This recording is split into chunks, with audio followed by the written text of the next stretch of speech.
Okay guys, so the lab manual is uploaded there on Blackboard. So I was gonna say Dropbox. Okay, so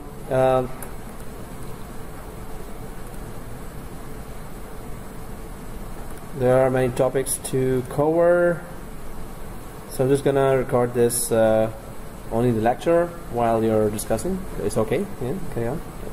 Okay. So 411, or shall we start the class in E419? And here you could just cool off, right? Okay. No. So it was recorded as well. So this is the logical architecture of SharePoint form, and in the midterm, of course, there'll be quiz about this diagram as well as other questions coming there. So on top, so today what you're creating is a web application, and that web application is the top is at the top in the logical architecture of SharePoint. So inside the web application that you will create today, you can create site collections, and inside the site collection you can create subsites. So you're going to be creating today one site collection and first two web applications, and that's the top of that logical architecture. You create web application, it creates its own IIS site as well, Internet Information Server site, and it creates its database as well. So within that you can create site collection, which is a collection of many sites for many departments. And the content database is created for the web application, as well as IIS separate sites are create with application pools also is created for the web application. So in terms of so the term form as applied to a SharePoint solution refers to any servers that are managed through the same configuration and database, so and administered through a common central administration site. So today you're going to be going through the central administration site to get familiarize yourself with that, because there's a huge amount of services there that you will be configuring in in future labs. So right now the lab is today's lab is considerably small and not very long, but later labs will be then first you are familiar with your central administration site inside SharePoint, then I'll try to make some much longer lab with a lot of tasks to do. But today's lab is like maybe you'll be done in 1 hour, and the rest of the 2 hours you're going to be listening to me and listening and listen. Okay, just kidding. So yeah, let's just go ahead. Here, central administration site, which is available on one or more of the servers.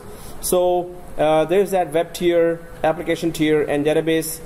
So we'll be working today on application tier, which is central administration, search administration component, and crawl component. So the search, crawl search, it just goes through each and every file and goes slow and covers larger area to a lot of all databases to search for any particular query. So web tier receives that query, application tier tries to manage it and forward it to the database tier, which takes and searches the data and then give it back to application tier, and then the query is back to the end user. So the design you use for your SharePoint form and the number and distribution of server roles depends on several key factors. So how would you design your SharePoint form in a large environment? How would you design it in a small environment? So which define your requirements. So these factors defined in the list that follows include scalability, high availability, performance, and security. So you would want to design any of your IT infrastructure with these four things in mind, four factors in mind, right? So it should be scalable, it should be highly available, performance should be good, and it should be very secure. So because If it's a small environment, scalability might be, you know, in question. You don't want to add then 3 or 4 servers where it could just one server could handle the whole task. So scalability determines how much additional resource load the farm can take on without degrading the performance of the users. So a single server SharePoint farm can only scale to a certain point, right? If it's a single server, it's not going to scale much other than, you know, maybe you have 100 users, 500 users, or 1,000 users, but 1,000 would be too much for a single server if it's not a high-end server, right? So beyond which users will start to notice performance degradation. So SharePoint 2013 can accommodate the addition of multiple servers to the farm so that SharePoint can scale to potentially support millions of users. So if you have that big environment, of course you're gonna go for then 3-tier farm, and in that environment you can have multiple web tier where the users are connecting, multiple application tier where users information is being handled, managed properly, and the database tier, multiple databases as well, where users data is being saved as well as queried and accessed, and there's a read and write going on there. So you would just go for 3-tier environment. High availability defines how resilient the SharePoint farm is to the loss of servers or services in the farm, and whether this causes a service interruption for the users. So high availability, of course, always is a big issue and is first handled. So if we have 2 web tier servers and 2 application servers and 2 database servers minimum, of course that's going to at least it's going to keep those applications and services that you're running there highly available. One server goes down, the other one still keeps the show running or still keeps the network running. So that's why if you have 2 of the main critical servers, you can still achieve that high availability. But there are many other strategies like network, 2 physical switches, 2 network cards per server. So it just keeps on going. If I go for the diagram here, there's 2 network cards, which makes NIC teaming, and if each machine has 2 network cards, of course, not only they are load balancing, but if one network card goes down or the cable connected to that network card goes down, the other network card is still handling that traffic, right? So, and if there are 2 physical switches, then of course all the traffic would be then redirected if one switch goes down, and other one of the network card could be all first network card of every server could be connected to this switch, and second network card could be just connected to the other switch. So it could be designed this way that if one switch goes down, so switch level high availability you have, then network card high availability, then you have hard disk level high availability as well, because then you're going to go for RAID 1 and 5 for the hard disks. So then if you lose one hard disk, of course it's still going to tolerate. In Windows 2012 there is that if you can use 2 hard disks and still can survive that loss of 2 disks. In 2012 R2 it was introduced that, so even in RAID 1 and RAID 5 you can lose 2 hard disks as well, but in till 2008 it is just 1 hard disk that you can afford to lose. So if 2 hard disks are there, 2 network cards are there, 2 physical switches are there, and then if this is application tier, of course you have still 2 servers there, and then there's the web tier where the user queries are received. So now we can say that this could be a highly available environment, and you have to make it scalable. Whenever you need more servers, you should be able to easily add those servers. This is how high availability can be achieved if you have tools of all the critical components that are making the whole network work, basically. And the form, when you create a form, multiple server form, that's when we can scale it by adding as many servers as we want. So this diagram then just shows that high availability, as well as if you have form, you can achieve that scalability of all the servers in your environment, right? So if we go ahead and talk about that, so performance is related to scalability. However, it can be considered a separate factor in and of itself, right?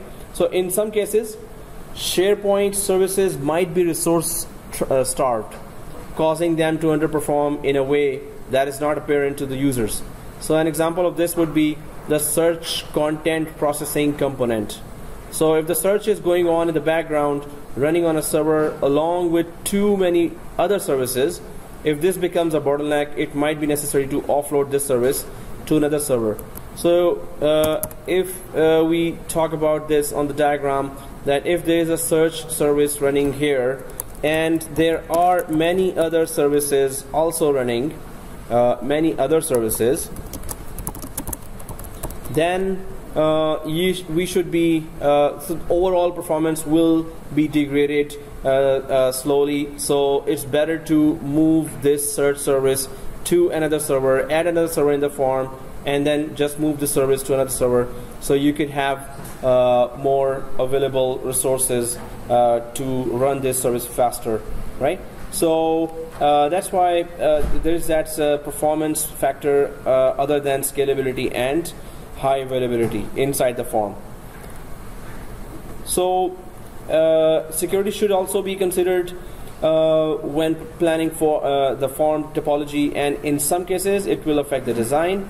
When SharePoint is deployed in an internet or extranet scenario, it is often necessary to plan for inclusion of reverse proxy servers and publishing servers. So they could be placed behind the firewall, so they could not be attacked, and they could be placed inside the DMZ or demilitarized zone, where two firewalls protect the critical applications from outside and inside attacks from hackers. So securing that environment definitely would make those changes in the design. So then there is that form roles and components. So with SharePoint 2013, Microsoft has introduced a new model that presents streamlined topologies for form design.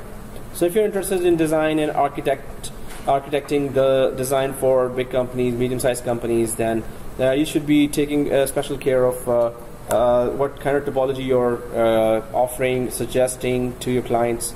So in this model, the roles of servers and the services they host are defined based on considerations of application latency, load, and throughput.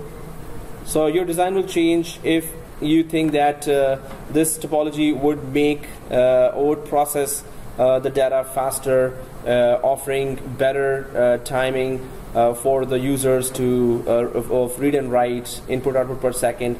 So your design would change according to these kinds of these factors, like application latency, load of the traffic, and throughput.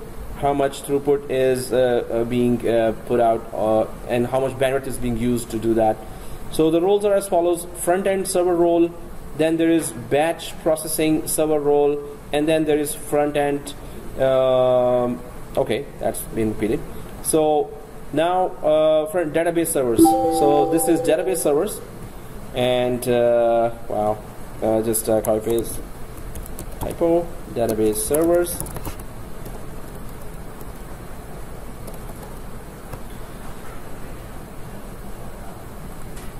So database servers. Now web tier, then there is front-end servers, which is web tier, and then there's that application batch processing servers, and then there is database tier. So because of that, your topology will be, you have to think about all those factors of latency, throughput, and load. So front-end server role, the primary purpose of the front-end server role is to serve pages to the user. So that's the main purpose of the front-end server, that if you are the end user and you're trying to access those web pages, you're connected to the front-end servers, the web servers, and this is therefore essential to any functioning SharePoint form. All the web applications, so all the web applications and the web services provided by SharePoint are accessed through the front end. So definitely there would be front end or client facing servers that would just receive the client traffic, and then there would be those backend servers that are processing those queries coming from the client, and then there on the back end there are those databases that are actually saving the data, and you can retrieve the data from there as well. In addition, any services that directly support user requests and would therefore benefit from the reduced latency of running on the same server should also run on the front end role.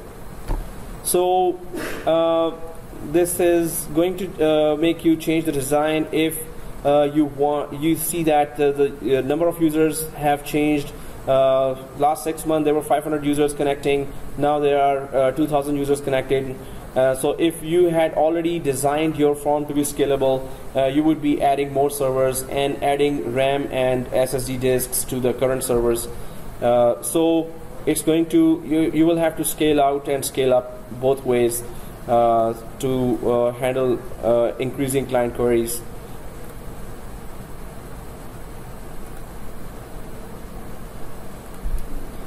So batch processing server role, this role is intended to run those services that require extensive resources or intensive processing, and which could impact responsiveness of the form to users if they run on the front end role.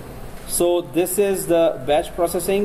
It could be an interesting quiz question as anyway. So this role might impact.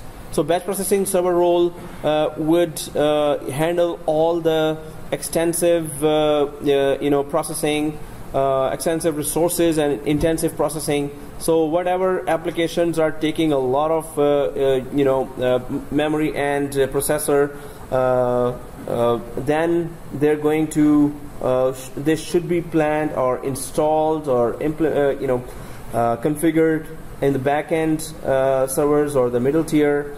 We can say these are general services which execute longer time running processes. So if they have processes that will run for longer time, then they should not be put in the front end servers, because those are receiving the end user queries. So that's why those batch processing server role is created. So longer running processes and those applications which are using those processes should be installed on the backend servers. So where it is more efficient to offload the processing to a backend server, although there is a slight latency penalty for executing the operation on a separate server and then transferring the result back to the front end role.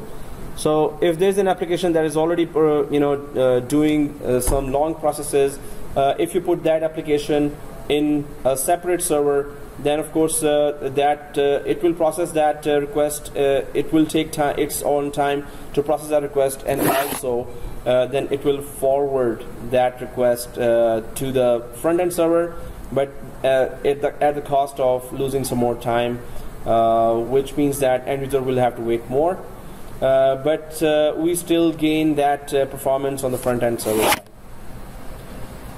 So this can be offset by the faster execution of the operation on a server that is not handling web requests from users. So web requests from the users will not be affected ultimately when you take back or put the applications that are performing long processes in the backend servers.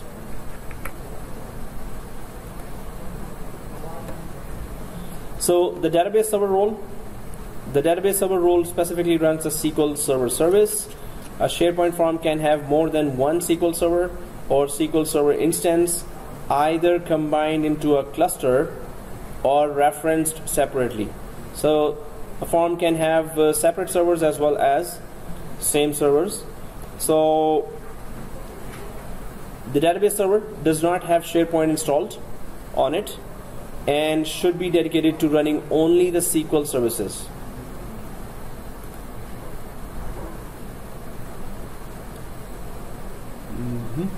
Draw. Okay. So this SQL server is optimized for rapid data throughput and very low latency, less than 5 milliseconds. Right? So it should be properly configured and should be installed on high-end physical servers as they're going to be performing a lot of transactions for a large number of users. SQL Server is used by the SharePoint server. Now, front-end server roles, front-end role services and batch processing role services. What are the roles that doesn't take a long time for its execution, and what are the services that take a lot of time for their processing and should be in the backend servers that are not being used for the users' connectivity, end users' connectivity? So front-end role services are access services and access services 2010, business data connectivity, central administration, Excel calculation, managed metadata, and Microsoft SharePoint Foundation web application, performance point, project, search query. So all these services are front-end role services. This means they can be put on web server that has so only the end users will be connecting to that, and it will be faster. So batch processing role services.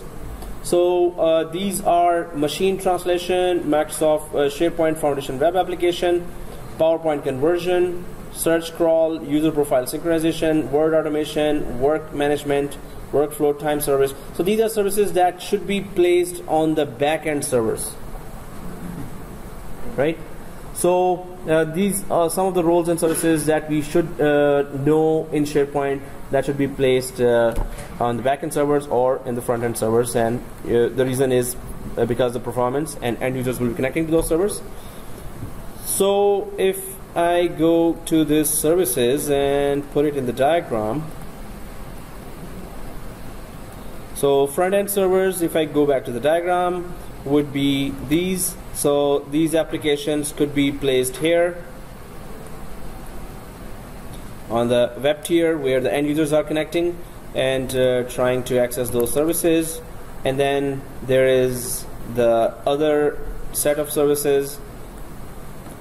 So they could be placed on the application server side here.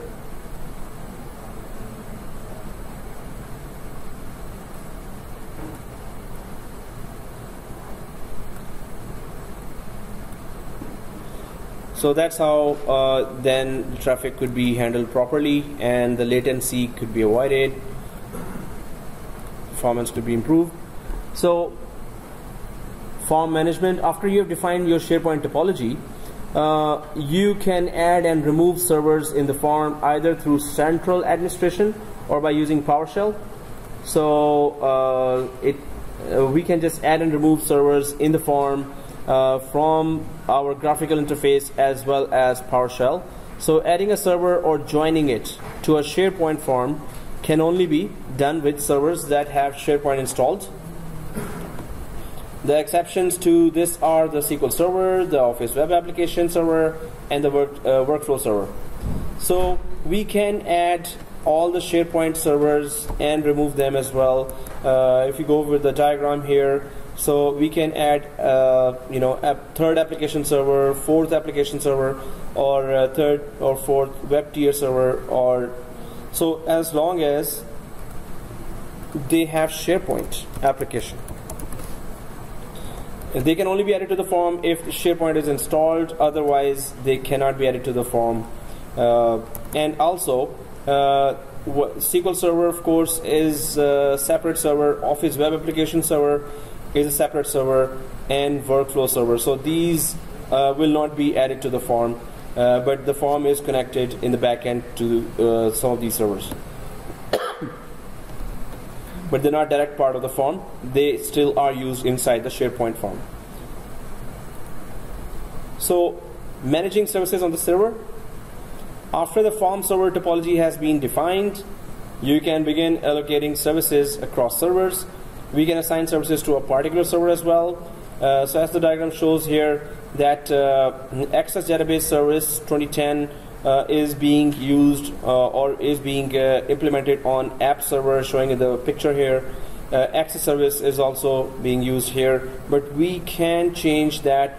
That Access Database Service 2010 may be running on a server that is not performing well, and you can change from within central administration site that service. So this service could work on an other high-end, better performing SharePoint server.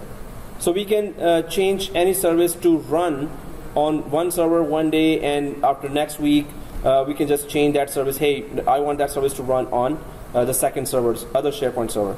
So we can do that if we have multiple SharePoint servers.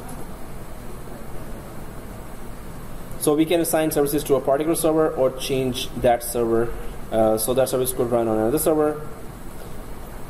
Creating and configuring web applications. So web applications represent the primary container for content in SharePoint 2013.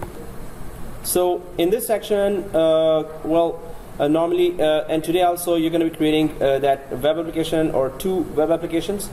And for this, so understanding web applications, a SharePoint web application is not to be confused with a Microsoft .NET or Internet Information Services web application, although they do have some relation.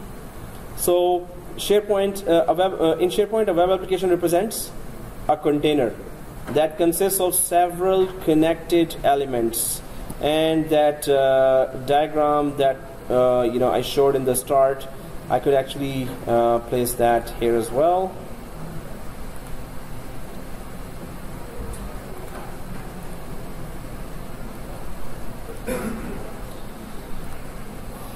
So what components does that a web application consists of?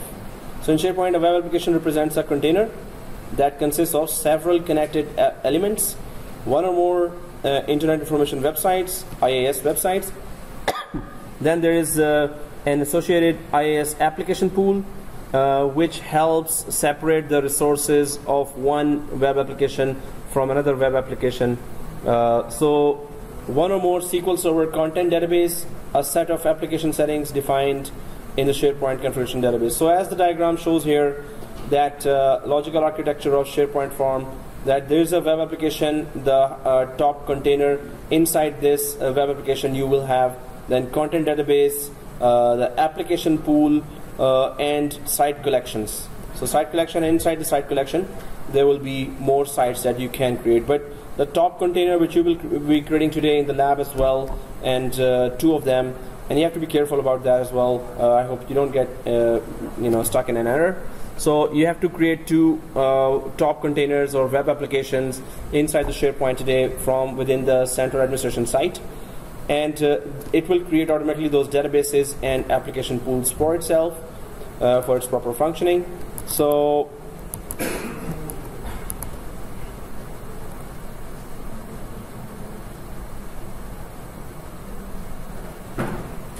SharePoint site collections and subsites are created inside web applications, and all server-side code executes in the web application, right? So SharePoint sites, site collections, which is shown in this diagram, site collection, and then the sites, subsites as well, are created inside web applications, and all server-side code executes in the web application pool's process space. So web applications define the URL and port for connecting to SharePoint sites, as well as the authentication mode by which users will connect to the sites, either NTLM or Kerberos. So this other diagram just shows that there's a web front-end server, then there's top container called web applications, and it has application pools here, app pool 1 and app pool 2, and then there are those main sites under which we can create subsites as well.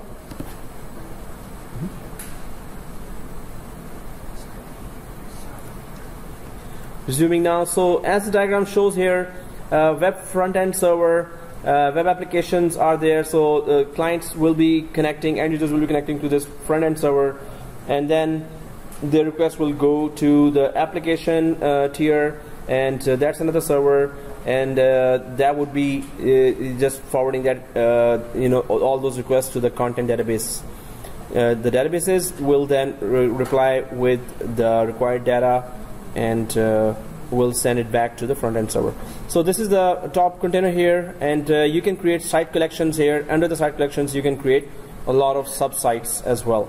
So we're going to be creating some sites here inside the next labs. We're going to create those sites as well. But application pools are here to assign resources or separate the resources of web application from the resources of the second or third web application. So memory processing and other network should be isolated between two web applications. So then Internet Information Services, the IIS, hosts sites and authentication zones. So web applications are exposed through IIS websites, which receive the web requests and pass them to the SharePoint.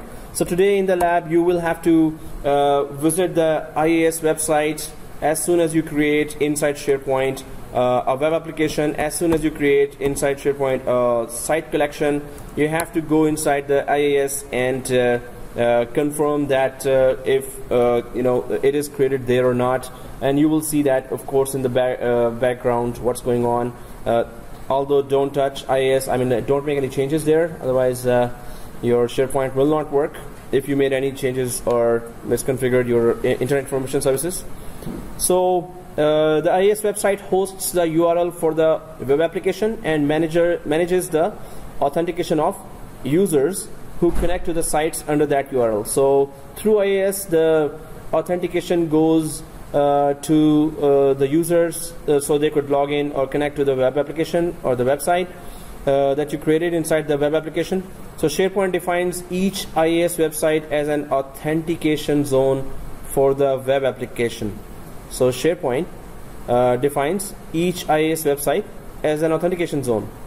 So SharePoint can support multiple authentication zones per web application. So in the background, Internet Information Services is doing the whole task, all the tasks. So so IIS is not for us to configure. We are supposed to be working only inside SharePoint to make any changes there. So SharePoint application pools, most server-side code except for that deployed in a sandbox solution, which is installed on the SharePoint server and referenced by SharePoint pages, runs within the application pool assigned to the IIS website for the web application. So what's going on here? Most server-side code is assigned specific application pool, and within that application pool, that server-side tasks are run, and that application pool is created inside IIS website for the web application. So Internet Information Services in the background handles the SharePoint server-side code or all the services that are being offered and being run there. So an important feature of the application pool is the identity account, which is the service account under which the application pool runs. So today, when you're creating your web application container, top container, you will be putting another account. You will be registering SP admin as a managed service account, and I hope nobody's stuck there.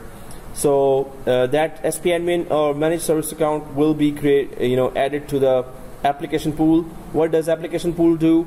It assigns resources to the web application, which is the top container.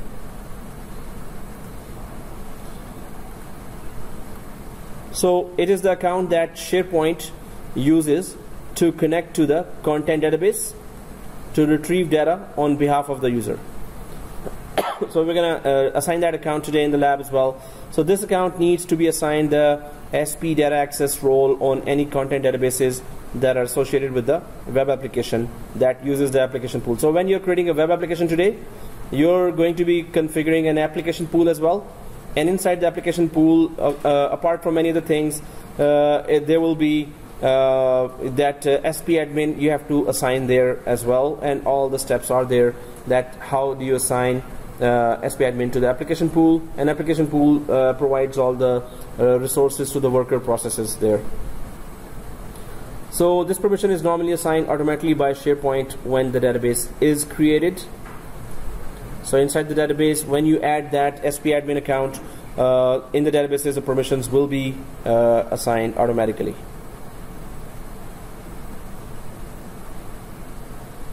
So creating a web application, you can create a web application either by using the central administration site or by Windows PowerShell.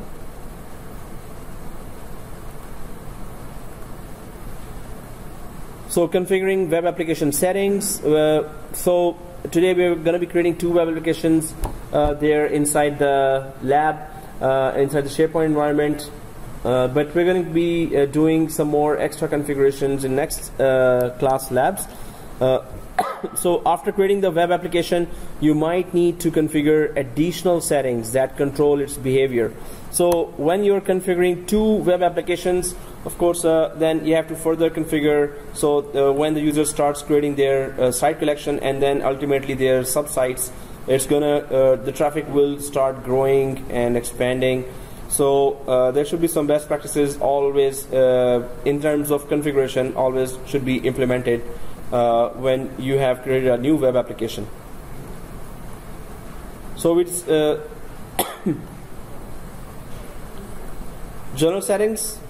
So there are some general settings in the web application that you can do, and general settings are a range of settings, some of which configure a value that applies immediately to all site collections.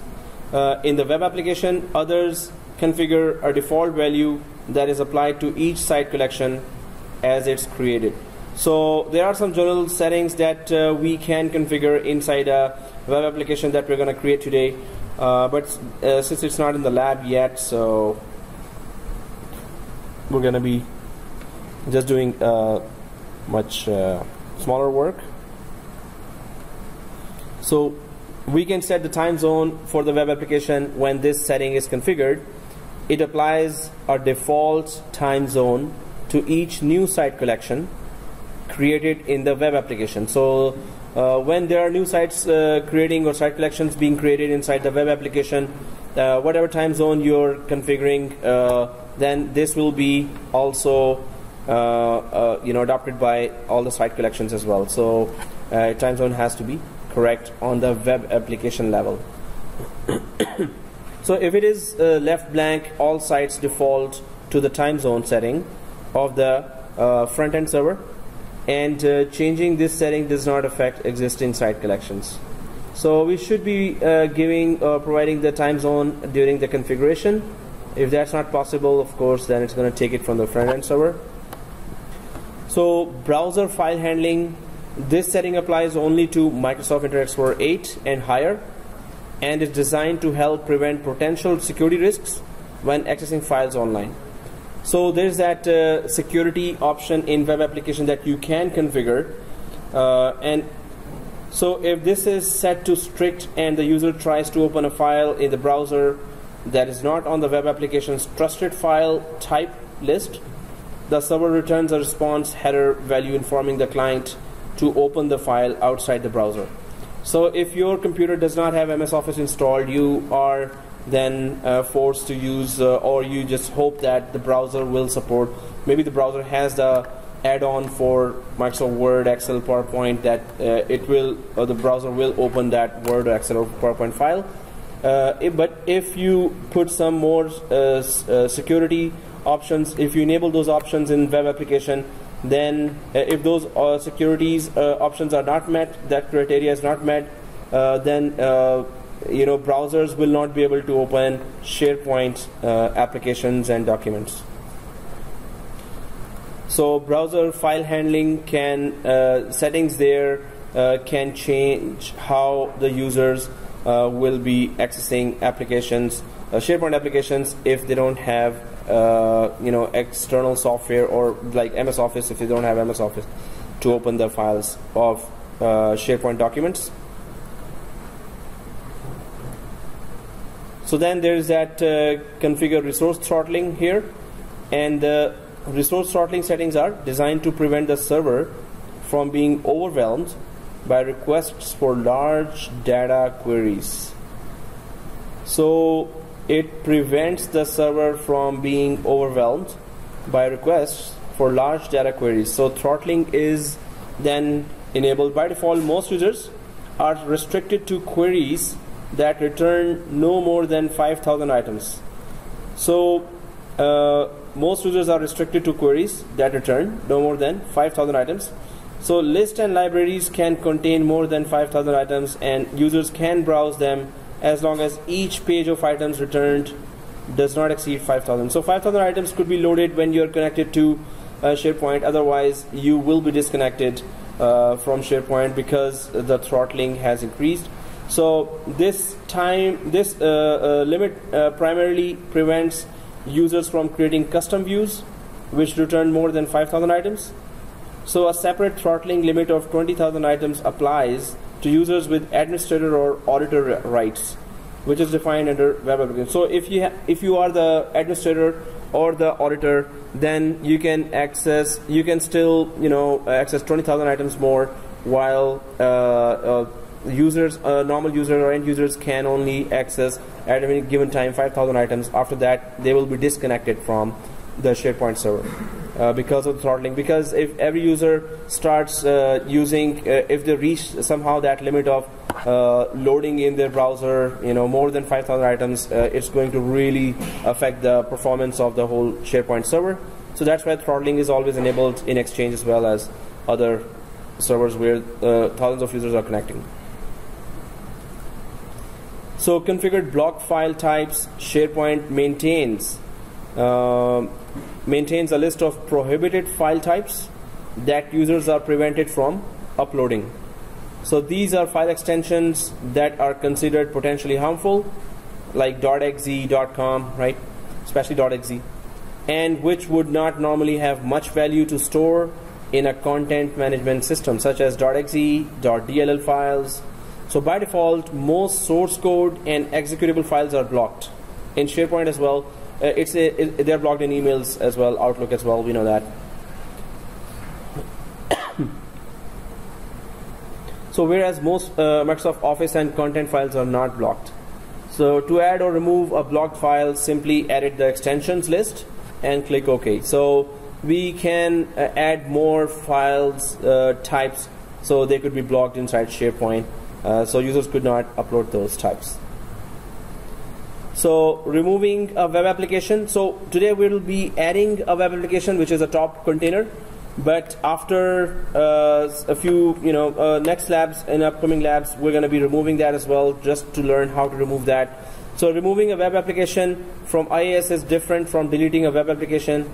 So a SharePoint web application is an object registered in the configuration database that has settings and has content associated with it. So you cannot easily remove that web application, and you have to go through the process of removing the web application, which is the top container in a SharePoint.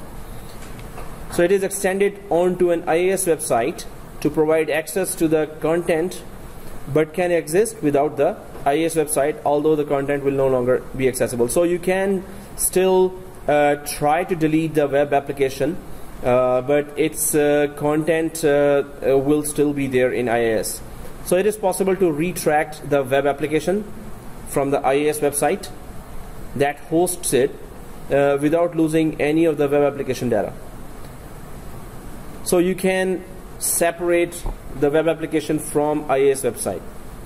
But normally you will see that as soon as you create IIS web application today, you will be going to IIS website to confirm if it is created or not.